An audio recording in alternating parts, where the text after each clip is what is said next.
দেখো আরেকটা দুর্দান্ত অঙ্ক, দুটি সংখ্যার অনুপাত।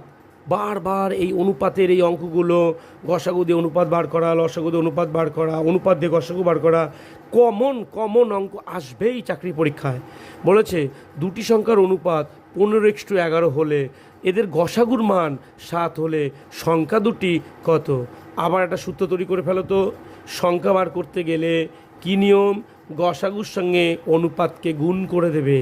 অর্থাৎ এই যে গসাগুর মান 7, তার সঙ্গে এই 15কে গুণ করলে প্রথম সংখ্যা বেরিয়ে যাবে, 7 দিয়ে 11কে গুণ করলে পরের সংখ্যাটা বেরিয়ে যাবে, আর তোমাদের উত্তরটা কয়েক সেকেন্ডের মধ্যে হয়ে যাবে। তাহলে এখানে সংখ্যা দুটি কী হবে? সংখ্যা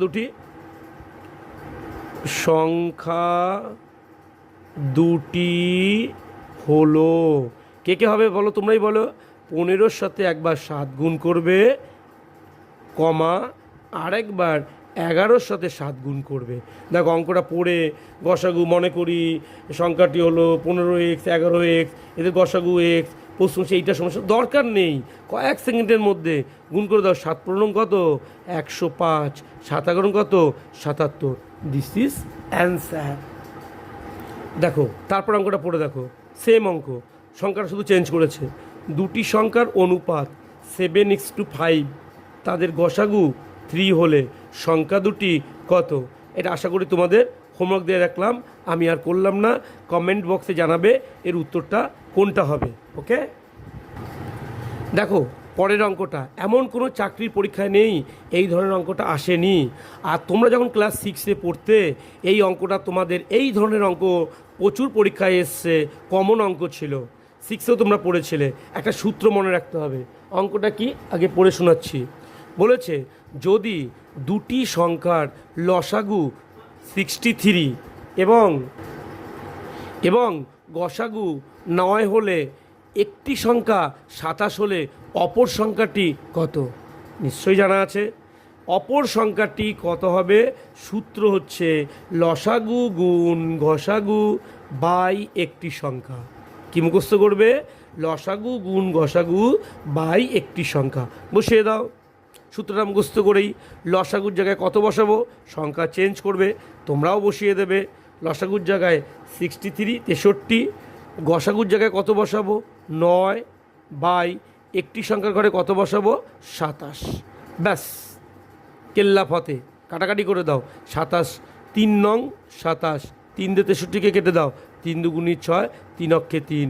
এই অঙ্কটার উত্তর হচ্ছে 21। This is answer. চলো পরের অঙ্কটা।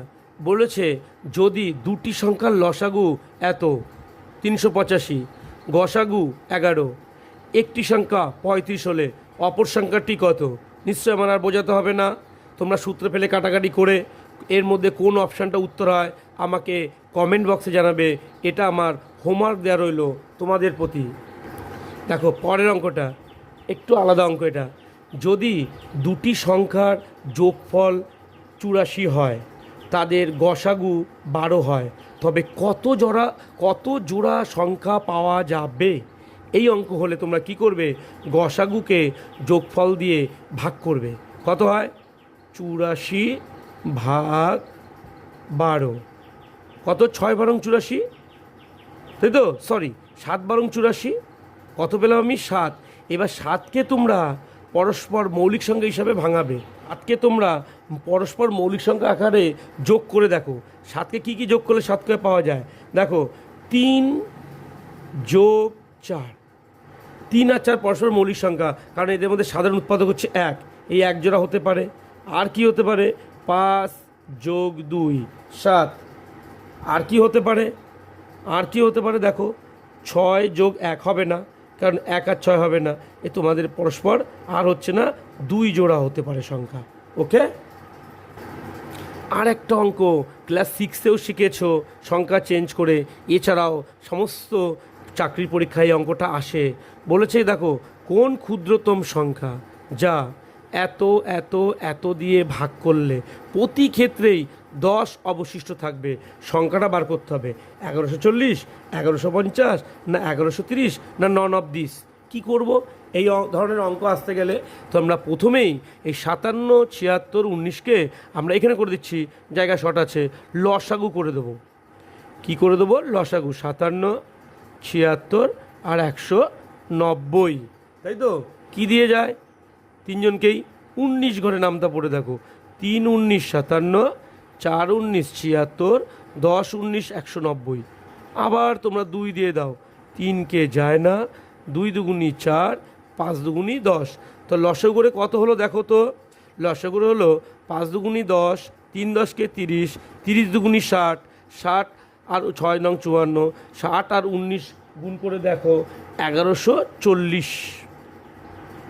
এইবার বলেছে 10 কি আছে, অবশিষ্ট আছে। এই যেটা অবশিষ্ট আছে এটাকে যোগ করে ধরে নাও এর সাথে, তাহলে তোমাদের অঙ্কটার উত্তর হয়ে যাবে 1150। ঠিক আছে, দেখো লসাগু করার অপশানটাও দেওয়া আছে, লসাগু করে যেটা পেলাম 1140 সেটা কিন্তু অপশানে আছে, কিন্তু এই 10টা যোগ করে আমাদের অঙ্কের উত্তর হবে বি দাগের অঙ্কটা। ওকে।